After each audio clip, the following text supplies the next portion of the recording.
talking about Tesla, and in the meantime, Sure. Goldman upgraded it. I'd like to hear some Yeah, I more of your saw that thoughts this about it, morning. and yeah, if you can show me what you're thinking. Okay. Okay. So obviously Tesla is the biggest trade out there right now. It's Right. being added into the S&P 500. That's going to happen in a couple of weeks. And, I think that there's a lot of issues going on that maybe are not really being looked into as much by the average investor. So I think it's important. Everybody knows or understands that there's a lot of stock to buy. I think it's better to frame sort of how we're getting to that calculation and what we're, why people are saying there was maybe thought of 35 billion, then 40, now maybe 50 billion, 55, Hmm. who knows how much there is to buy. And what does it mean? What's going on behind the scenes, I think, is also important to understand. And that will allow people to make their own guess of what might happen or how this might trade going into the next 2 weeks. I think it's a pretty fascinating trade, and Okay. it's a lot. There's a lot of money at stake. So let's take a look at the moving pieces. And first, let's just frame the story. Right, there's Okay. Tesla is going to be added into the S&P 500 in 2 weeks. So I found an article that I thought was pretty good, laid it out on Seek and Alpha, and you could see it here. You see my screen, Marco? Yeah. Yeah. Okay. Awesome. So what this basically is doing is it's saying that the market cap of the S&P 500 is 30.5 trillion. Now this was a couple of weeks ago, maybe last week. 30.5 trillion. Okay. Okay. Now the way they calculate how much Tesla is going to be in the index is the market cap. The S&P is a market cap weighted index. So the Hmm.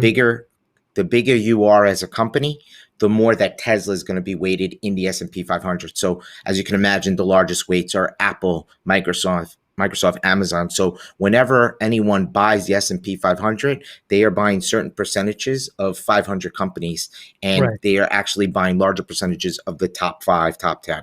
Okay. And that includes Apple and the FANGs and all those names. That's part of the reason why everything keeps going up. Those big names keep going up. So Tesla share float, there was an announcement just made 2 days ago that the S&P was going to add the whole share float. Okay, so that means Hmm. all the shares together in one shot. They were going to use that as the calculation. What is Tesla's share float? He has it as 759.5 million. He was using the Tesla share price of 574. So multiply this by this, Hmm. gets you $435 billion of Tesla cap market flow. Then we have what we do is we then going to take how much of the 30.5 trillion Hmm. is this 435, and we get 1.43%. Okay, so Okay. that's the percentage that will be needed to be owned by these funds that simply track the S&P 500. Okay, on Monday morning at 9:30. Okay, Hmm. they are tracked. If you're buying the S&P 500, you're buying X percentage of Tesla on that day. So the people who have this market index, Hmm. they have to be exact, right? It's not like they could just say, "Oh, we'll buy it in 3 weeks or in 6 months." Okay. Tesla might be 1,000, and then what happens there? It's mismanaged. The S&P 500, the basket is not correct. So the basket of stocks has to be correct. Okay, Okay. so what does that mean? So that means we would look at how much money is in what's called these passive funds, where they're not active, they're not thinking. It's basically, if this is the amount of stock that should be in the S&P 500, then on Monday, I'm going to have that amount of stock. It doesn't matter if Tesla's 5,000 or 10,000 or 500 or 200, whatever it is, I need to have that amount of stock. Okay. So Okay. that's important to understand. It's a fluctuating number, but at the end of the day, it's that amount of stock on that morning, Hmm. as of the closing price on Friday. So if the Friday closing price goes from 500 at the last minute to 1,500, goes up 1,000 points, well, then the amount of shares needed is based on the 1,500, the closing price. Okay, so that's the trick. If it's 200, then all of a sudden the amount of shares needed is going to be based on a $200 stock price, which is a market cap a lot lower. So again, this is this moving target on that last day. Is that fair so far? Yeah. Okay. So far, so good. So we got this moving target on that Friday, the 18th. Okay. So given where everything is right now, according to 574 as a stock price, the estimated buy was going to be, let's see here, $65.6 billion. Okay. 65. So it's basically 1.43% of $4.59 million, trillion dollars. Okay. 4.5. Okay. And that gets me $65 billion. And then they just do this math of, well, that how many shares is that? Well, you just divide 65.6 billion by the stock price. Okay. So there's estimated 114 million shares to buy, giving a stock price of 574. Now we're up trading at 592 now. So this number is higher. Right. This number is higher, which means, this number is higher, which makes this number a little bit higher, okay, which makes this is going to be about the same, but makes this number a little bit higher, okay, which then makes this number. It's like a reverse, it's a circular thing, right? Okay, so this is the number that people are talking about, 65 billion. Now, we said we know this part. We know that Tesla has to be owned at a certain amount on December 21st, that Monday morning at 9:30, as of the price of Friday afternoon. We know that. Everybody knows that. Everybody's looking at this number, 65 billion, 114 million shares to buy. Oh my God, that's a huge number.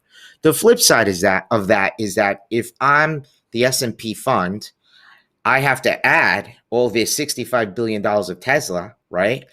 But what does that mean? It also means I have to take out $65 billion of 499 other stocks. I see. Okay. So what does that mean? That essentially means I have to sell $65 billion of the S&P 500. Right. Okay. So I'm buying Tesla, selling the S&P 500. That's the trade. It's a two-sided trade. Go ahead. And how does that impact the other stocks that will be sold? Well, there's $65 billion for sale of the other stocks. Okay. So as you can imagine, there's probably a decent amount unless someone is going to step in and buy it. Right. It's got to be sold into the market to somebody. Right. To somebody. Right. Now, that trade right now. So that's the trade. It's 65 billion Tesla to buy, 65 billion for the S&P for sale. Now, let's take a quick look. Let's go from here to. I'd like to go to a chart. Right. So let's look at the chart. You see my chart here. Yep. So clearly, the announcement was made here.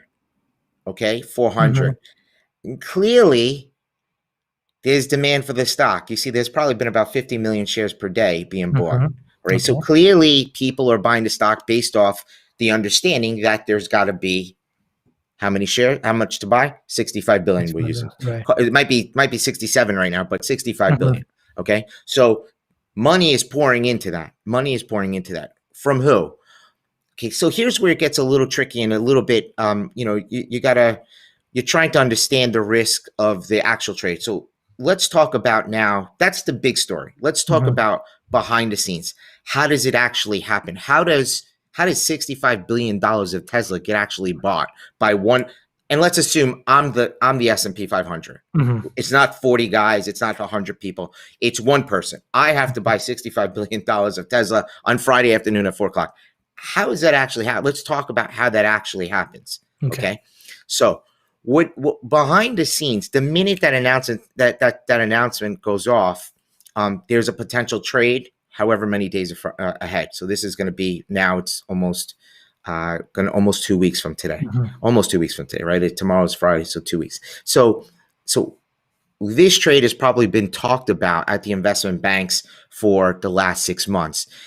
What does that mean, talked about? It means there's been salespeople, investment bank salespeople, whether it's bankers, whether it's traders talking to, the treasury area at Tesla, high level meetings of, hey, we're going to have to, when you get into S&P 500, we're going to have to buy, there's going to be a lot of demand for stock. And so the high level talks from the investment banks is because there might be 30 billion, 5 months ago, it was only 20 billion. Now it's 30 billion. Because there's so much money to be bought. Right. Do you, Tesla, want to, do you, the company Tesla, do you want to sell some stock into that? It's like a big liquidity event. So, I got a guy, if I'm the Goldman Sachs investment banker, I got a guy, he wants to buy $65 billion. Why don't you sell him 30 billion?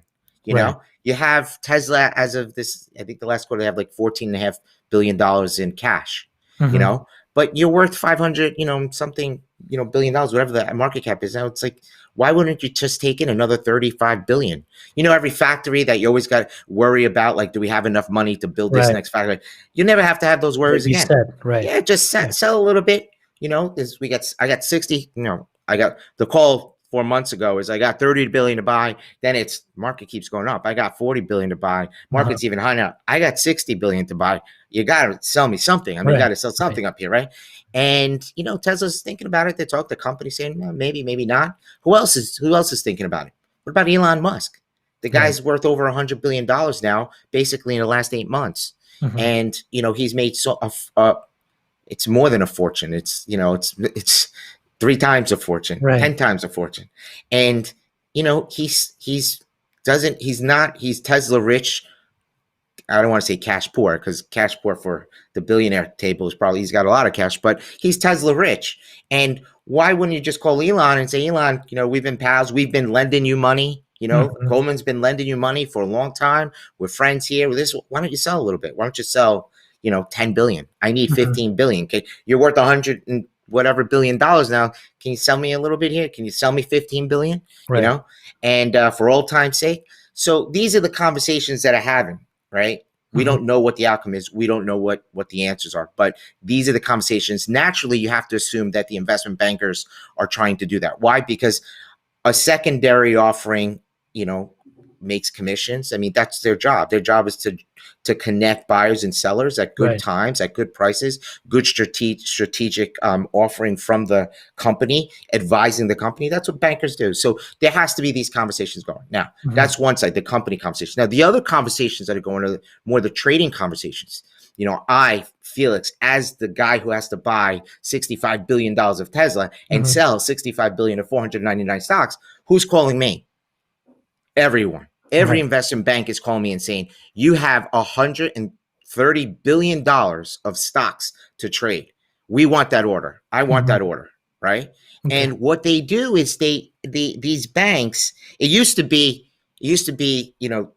4 banks that would call me up when I had these types of orders. One stock is getting out.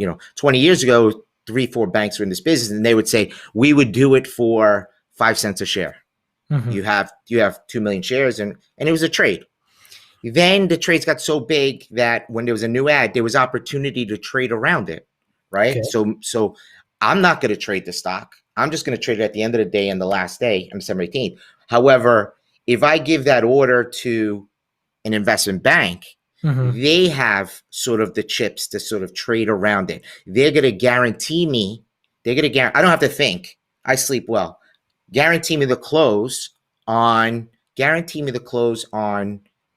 December 18th, and you got the trade. Okay, you have the trade, whatever it is. But you have to guarantee me the close. So the risk is all on you. Something happens, world blows up, and you're long 65 billion, and at 345 something happens. It doesn't matter. The market's down, and you paid X. Over the course of time, you paid X, and all of a sudden, in the last 10 minutes, the market drops, and I get Y. You're going to lose a lot of money. But if it's the reverse, you're going to make a lot of money. So the point is that you take the risk of where that moving target is. But we're going to know that at 4 o'clock, I need X number of shares using this calculation, and that's what you got to deliver to me, right? I see. So Goldman says, I'll do that for 5 cents a share. I'll do that for, the next year. There's 3 more people now doing it. And now it's Deutsche Bank, Goldman, and Swiss Bank, or UBS. I'll do that for 3 cents a share. Okay. Now I'll do it for 2 cents. I'll do it for 1 cent, because having that information for a trading desk is valuable. You have all the chips, what's going on, where things are going to be. When you control that order, obviously you're the bank at that point. You know what's going to happen, Mhm. right? So, and you can move things around, you can sell things, buy things, and move it around as you wish. Right.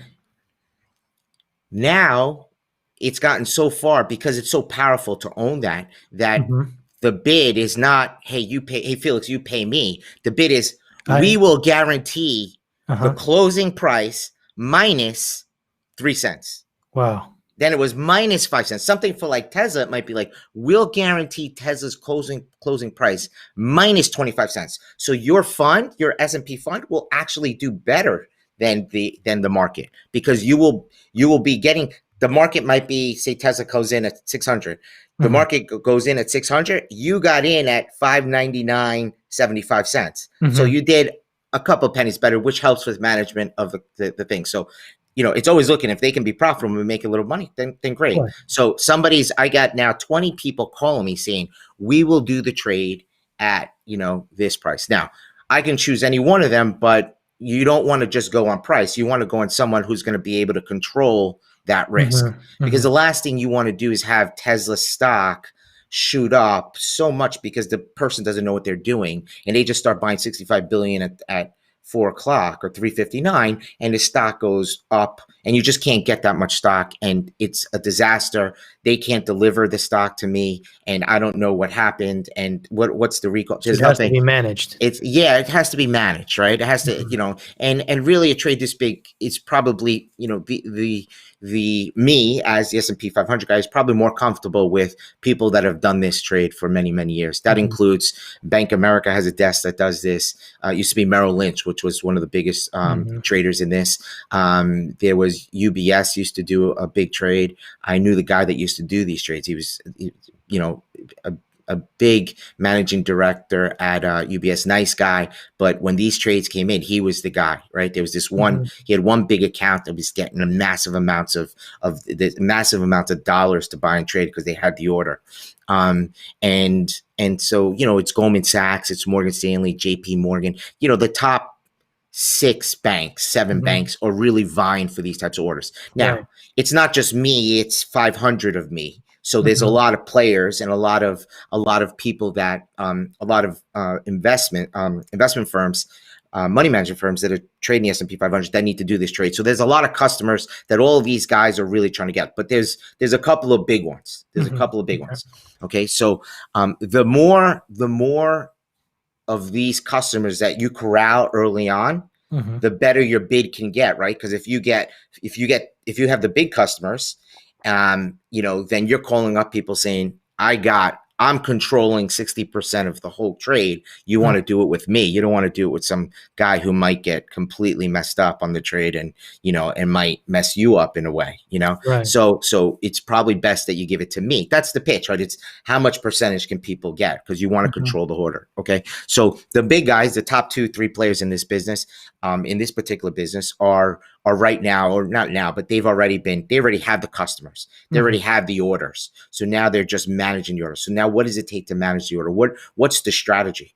Well, the strategy is to be very careful, right? To be Right. very careful. You can't take too much risk early on, Mhm. right? You have to be in there buying, because how are you going to buy 110 million shares of Tesla in the last 2 days? You can't. So you have to spread Okay. out the buy. But the buy it's probably not great to spread out the buy evenly.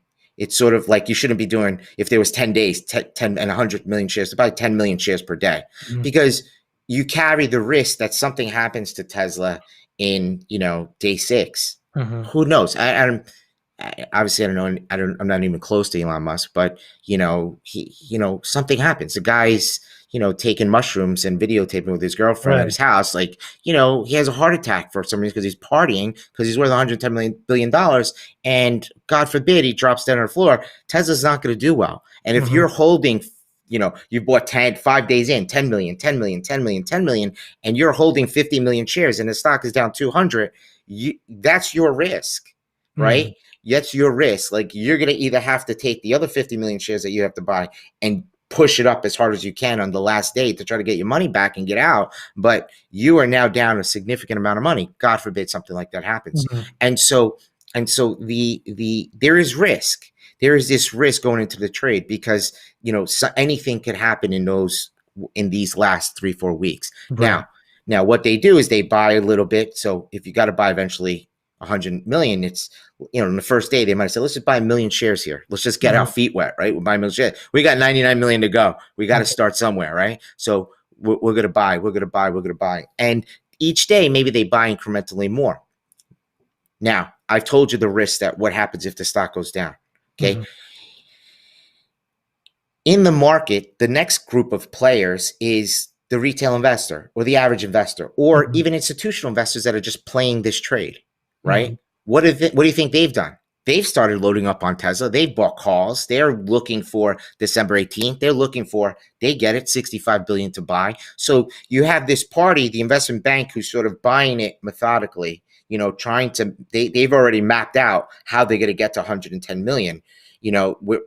Now remember, if the price goes all the way up and they've bought 60 million already, they have a lot of profits there.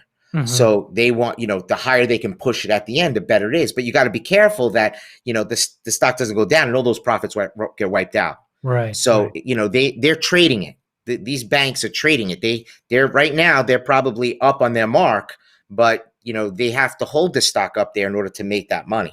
Okay. That's the trick. If it goes up until 700-800, the investment banks can make a fortune, hundreds of millions of dollars. It's just got to close there so they could sell it to Felix. I see. Okay. So they're buying. They got to make sure if they keep it up at 800, they bought it all the way from 440 that morning, 440 all the way to, they're buying it. They've been buying it all. They're averaging right now 550, say 545, and they're getting bigger size. So if they can keep it at 800, bam, they sell it to Felix at 800 and the game's over. And they make a fortune. Okay. And then what happens?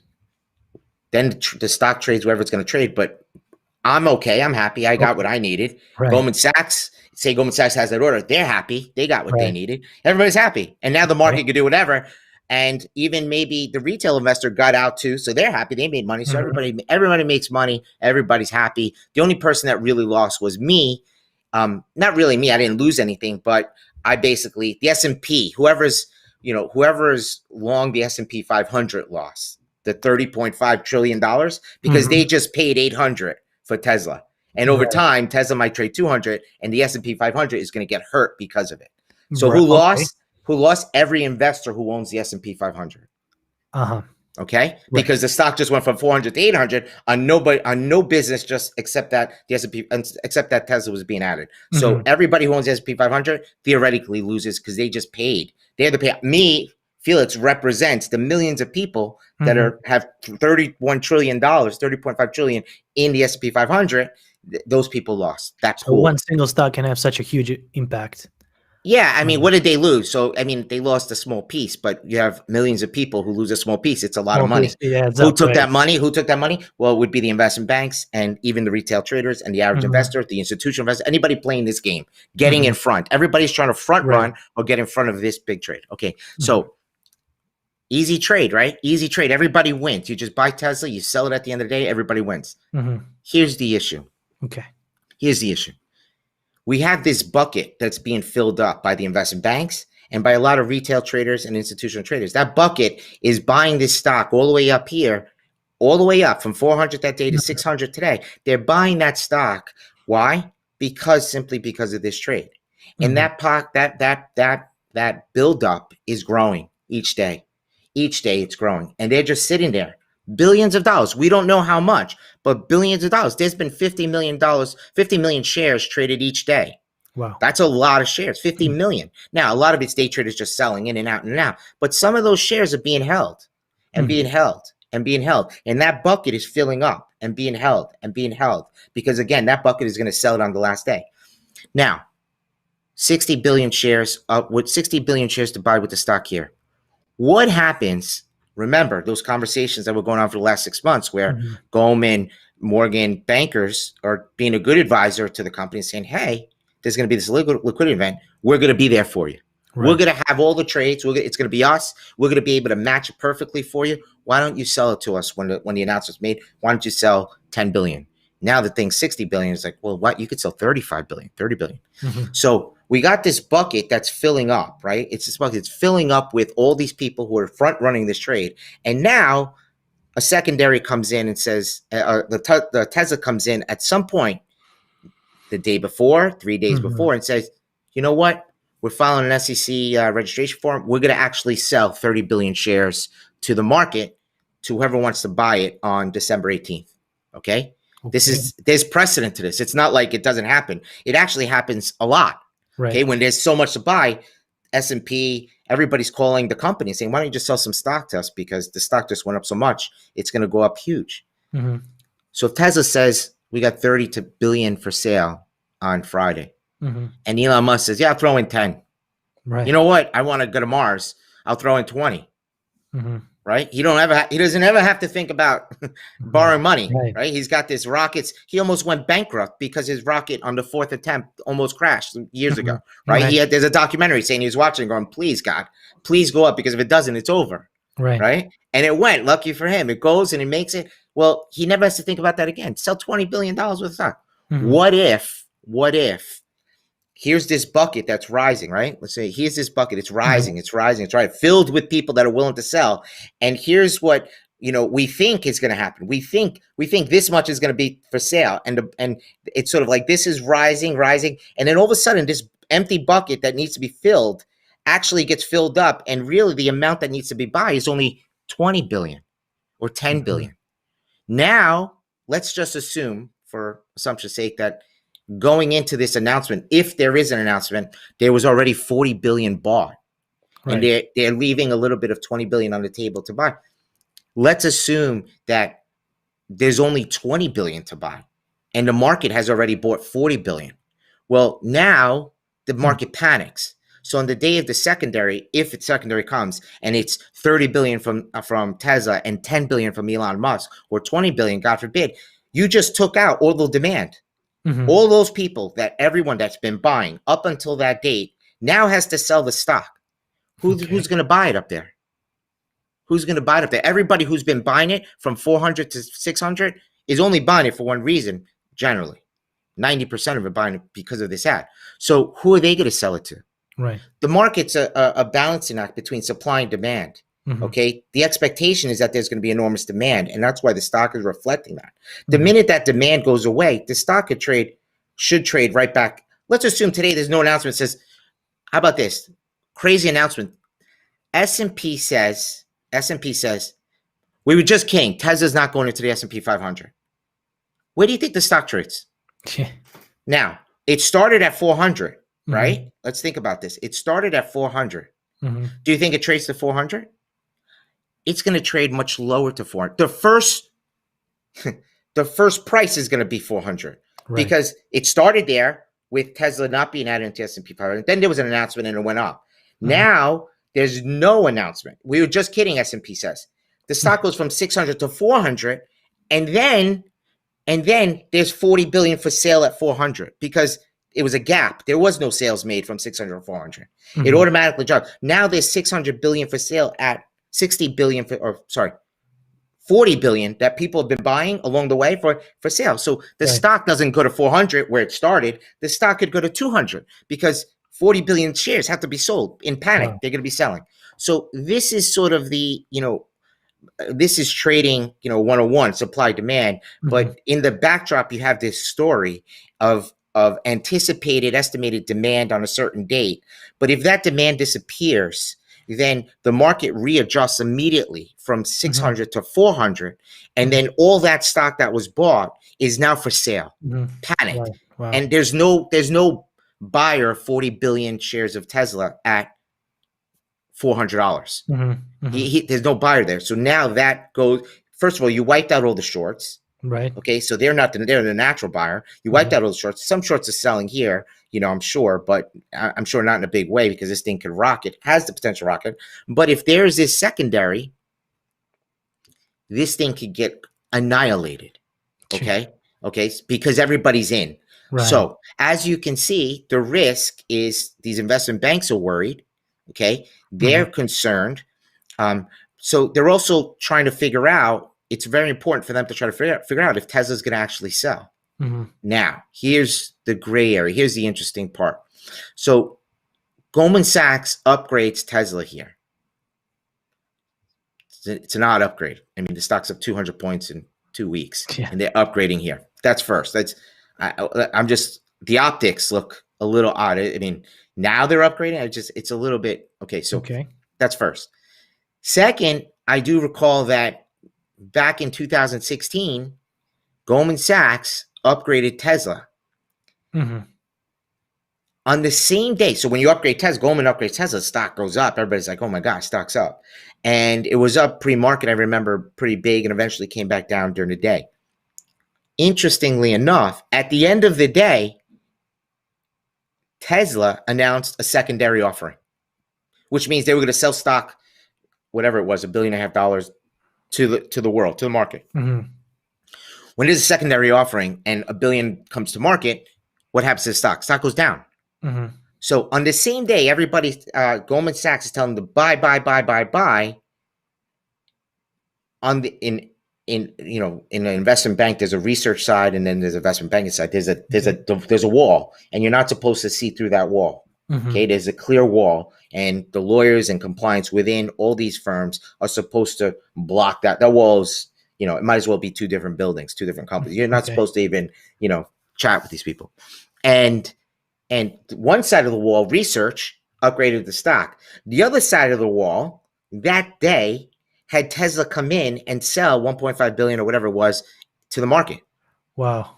So what happened? The stock goes up because Goldman tells everybody to buy. The next day, the stock goes down 6-7% because Tesla's actually selling stock. Right. It was eye-opening. Everybody was like, wow, that looks very shady. Like, did someone know? Did they do that on purpose to sell all their Tesla? Maybe the thinking was, not saying that they did this, but the thinking is, if someone wants to look and be a conspiracy theorist, the thinking was Goldman was long a lot of stock. They knew that a secondary was coming and they were going to lose a lot of money because they're long a lot of stock in their trading account. They're trading back and forth, supply, making markets. And in order to get out of that stock, they needed an event to actually get demand. So the research analyst lifts up says, yeah, we're a buyer. Goldman sells their stock long. And then that night, Tesla sells stock secondary and the stock goes down, and now they can buy stock a lot lower. Okay. Wow. So they sold it here. Conspiracy theories. I don't know. I don't know what happened. Makes sense. I mean, it looks, the optics don't look good. Now, Tesla eventually had an investigation a year later, and Goldman popped up on that investigation as sort of, that was a funny day and they want to see what happened. Nothing really came of it. So it's just speculation. But there is if there's a clear wall between research and investment banking, and it's very clear. Now, it's coincidence, but I don't know. This is to me, this seems like a funny upgrade in the middle of a 200-point move up. And in the middle of the period where, there is this demand for stock already, and it's been going on for 2 weeks. And what's really happening is this demand, the conspiracy theorists who saw that last burst, that conspiracy theorist would say, this is Goldman, who's been buying stock along the way, thinking that they had so many shares to buy, but now realizes that Tesla is going to do a secondary. Elon Musk is going to sell and take this liquidity event, and they're doing that, and they're actually raising this research price and upgrading the stock so that they can get out of this stock that they've been buying for Felix, that they were going to sell to Felix. That stock might be down 100 points if there's this Tesla secondary. Now, does somebody know whether Tesla is going to do a secondary right now? Are there humans on the planet that know this? Sure. There's investment bankers. Right. There is people at Tesla, and there's also not just the people who won, right? Remember, every investment bank is pitching Tesla. So if you're talking to Tesla every day and you're like, yeah, we'd like to bid you this or bid you that or whatever you're trying to say to them, and then all of a sudden, and you're talking to them every day, and then all of a sudden they stop taking your call. What do you think that means? It means that they're not doing the trade with you. Okay. Well, Now you don't know if they're doing the trade, but you sure got a hunch that they're doing the trade, right? You don't know for sure, but there's a hunch that, so I don't know. There's a gray area on what, do the senior management go, damn, we lost the Tesla secondary trade. They don't know if Tesla's going to do the trade, but they know that they're not going to get the trade. With it, yeah. And if they can maybe guess that somebody won, or maybe Tesla didn't, it's decided not to do this. So do they really know? They know a little bit. They know enough of the crumbs to maybe put the cake together. But I would say that there's humans involved here, a lot of different parties. And you're calling somebody, you're emailing, you're getting feedback. Yeah, show us. What do you think? What's the thing? Silence. It's like, damn, I lost the trade. Somebody else just won the trade. Okay, that's an investment banker sitting at his desk or a trader sitting at the desk. They're all thinking this and like, what's going to happen. So these are all different, the type of trades or the type of things that are going on in the background, piecing together what might happen. I don't know, but the conspiracy theorists would say, I remember that trade in 2016. Right. They really screwed everybody with that upgrade. And then the next day it was a secondary. And this seems a little bit odd, and I'm going to have my eyes a little bit wide open here. So this is the game. In a nutshell, I've given you all the different pieces of the game. There's a lot of people involved. There's the investment banks that are involved. There are the trading arms of the banks that are involved, getting all the customers like me, Felix, who has to be in the trade. And the answer won't be known until we know whether or not Tesla or Elon Musk is going to actually do a secondary. That could change the game overnight. And I think people who are loaded up on calls, loaded up on stock, should at least understand that not only could your gains be wiped out overnight with stock, but if something like that happens, don't think the stock is going to, stay at 400. If the basket is filled up, it could trade a lot lower than 400. The range could be 300 to 800 in this trade. Wow. And it could actually hit both ranges. What tends to generally happen, to be honest, is, it catches some momentum, as days go by and we're getting closer to that date. Remember, the banks have to buy more stock, right? They're getting like, okay, well, maybe there isn't a secondary, or there is. If there's no secondary, then we got to get moving here. Like, we got to buy stock. Now, they also play a cat and mouse game because there's a timing issue. On that last day, you could see Tesla trade up and down $200, meaning there's a cat and mouse game. At what point, say there's one investment bank, call it Goldman. Goldman's got to buy, say, $20 billion of Tesla that day. And when are they buying it? Are they going to shoot it up at the last hour to try to get the highest price, right? It's in Goldman's best interest, or the investment bank's best interest, to shoot it up as high as they can. Right, because they're selling at the price. It's also the best interest for the retailers to not sell until it starts getting high. But it's a cat and mouse game. When is high? Because the minute the minute people start selling, it starts feeding on itself, and people go, "Oh my God, it's tanking!" Right, so and then everybody sells. Right? And then everybody sells. So Tesla goes from 600 to 700, 700 to 800 that day, and then everybody sells. And then it goes from 800 immediately to 7 to 650. Then Goldman starts buying, and it goes up 100. This is what could happen. Wow. This is sort of the moves that you could see, and it could shake people out. It could, get people back. It should be a pretty intense move, because there's going to be a lot for sale by who? The retail investors, the hedge funds that are playing this, the professional traders, day traders that are playing this. There's a lot going on, a lot of parties that have a stake in what's going on. But it's going to be the surprise that we don't know yet, which is really going to have a major effect on where this goes. If there is no Tesla or Elon Musk secondary, this thing could fly, up until a point, and then drop, a little bit at the end. But again, if there's no secondary, the banks have an incentive to get this price. They have an incentive to allow all the retailers to sell, like, oh my God, it's 4:00. And then, they might jack the price at 358 and just say, just buy whatever you can. Just go all the way up as really you can. Here, $1 billion, buy $1 billion, just keep pressing the button to push it up, because the higher that last price is, that's where they're going to sell it. So again, all different parties with different agendas.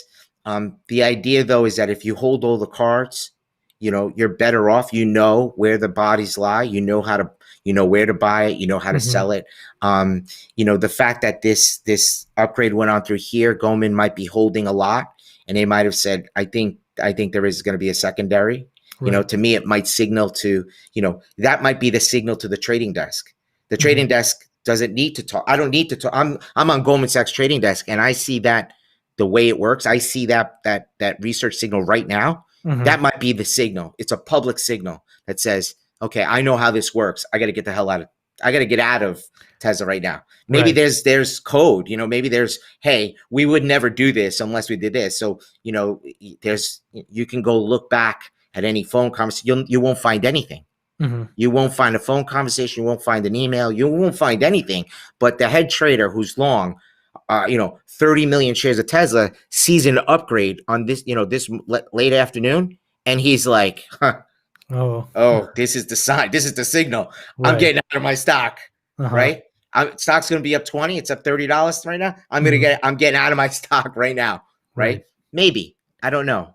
I'm just saying the conspiracy theorist is going to look at that and say, looks a little funny. Looks like a signal, right? The stock was trading weak. You saw the stock was trading from 600, went down to 540. Goldman management could be panicking, right? They say, hey, you know what? Upgrade the stock or, whatever. I don't know. Like I said, conspiracy theorists would say that's the signal. That's the red flare you throw up in the sky and goes, when you see that, you get out of your position. Whatever it is that you're doing, whatever you think you get, so maybe a red flare has gone up and the trader is saying that's my signal. That's how I look at it. I look at it as maybe, I don't know, there's the conspiracy theorist is saying maybe this is the moment that could really trap people. If Goldman says to buy it at 800, how many people are buying, Tesla stock? They keep buying it now. They're already loaded up. You get a secondary, this stock is a disaster. So these are the things that to worry about. I also think, again, we didn't even talk about the 65 billion SPYs for sale, not SPY, but 65 billion S&P 500, 499 names. I suspect that's a little bit easier than Tesla because you can trade futures, you trade other different things. You don't necessarily have to trade all 499 stocks. You can, do a lot of different things to try to manage that part. But 65 billion is a lot. When Goldman and all these guys, they're generally not just buying the Tesla. They're also buying Tesla and selling the SPYs against it, trying to hedge. There's all different types of hedge, but something like Tesla is very, very difficult to hedge. Right? How do you hedge just the stock Tesla? You can't go buy these Chinese stocks, that's a disaster. So, what are you doing as a hedge? It's really don't buy a lot. See if there's a secondary. If there is a secondary, then make some money and then get out. And then when the secondary hits, then we'll know the cards. Like once the secondary hits, then we know, there's only right now there's 20 billion. But if the stock goes down to 400, remember at 400, if you do that calculation, there might only be 40 billion. So it's a cat and mouse game. Right. That's the issues. That's where we're at. That's what's going on. Something to watch over the next 2 weeks. Yeah, we got to keep following it along. Yeah, because what could happen is the Tesla trade goes bad because Elon Musk and Tesla actually going to sell stock to the market. Okay. The Tesla trades go bad, and then so Tesla's going down, and then you got 65 billion right now or 50 billion for sale of the S&P 500.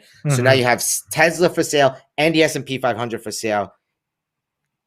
Could be a recipe for disaster there. Wow.